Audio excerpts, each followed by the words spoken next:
The final season of Squid Game is here and I just can't keep quiet. I have to talk about it. This is Binge It and today we are decoding Squid Game Season 3 and we're gonna see whether it's binge worthy or not.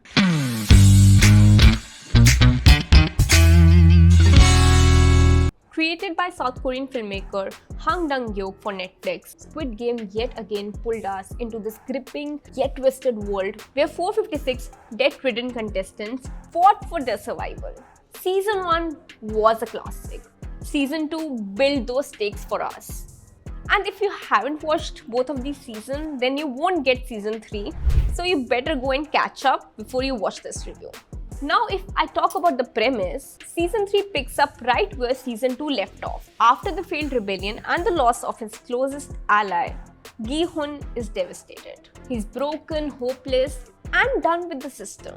Or so it seems. So just as the game intensify होते हैं and we get down to the final games, the emotional and the psychological tension peaks.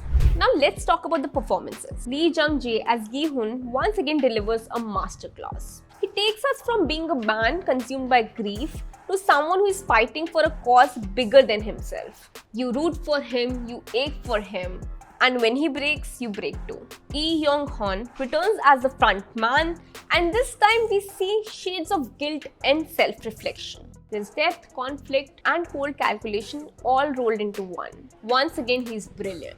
If I compare it to earlier seasons, then this final season is more brutal, more personal, and way more intense. Where Season 1 was shocking and Season 2 was strategic, Season 3 is soul-crushing. This time the storytelling is not just about survival, it's about sacrifice, which I personally was in awe of. अगर मैं cinematography की बात करूँ तो visually it was stunning. Now definitely with high-stake games, set design was different. The color palette got a little darker and the pacing was tight. Now let's talk about what I didn't like. The VIPs.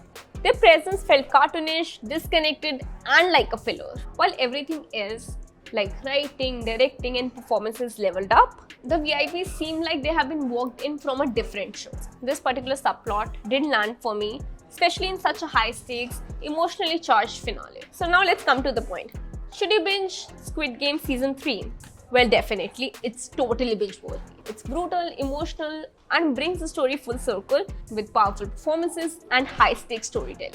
It's a worthy farewell to one of the most bold and most talked about shows of our time. I'm giving the final season solid 4 stars. You have to watch it, you have to feel it, you have to break your heart. It's that good. So this is Ukmanjeet for Binge It signing off.